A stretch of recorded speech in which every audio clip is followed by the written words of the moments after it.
Patubig na naman. Nung isang araw lang ako nagpatubig mga buddy. Nakita nyo naman, tuyo na naman oh. Napakainit naman po kasi dito. Grabe.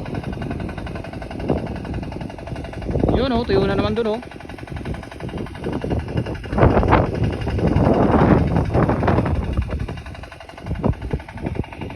Okay, ang oras ay mag-aalas 3 na mga buddy at mag-i-spray naman tayo mamaya.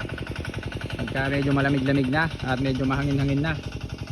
Para hindi po masyadong masaktan yung dahon ng sili. Ito nga pala yung i-spray ko mga buddy. Pampadahon, pampabulas, pang-insekto at pampatibay. Pampatibay ng resistensya, pampatibay ng puno. I-spray po natin mamaya mga 3:30 para hindi na po masyadong mainit, para hindi po masunog yung dahon ng mga sili. Ayun oh. Magagandahin na natin mga buddy.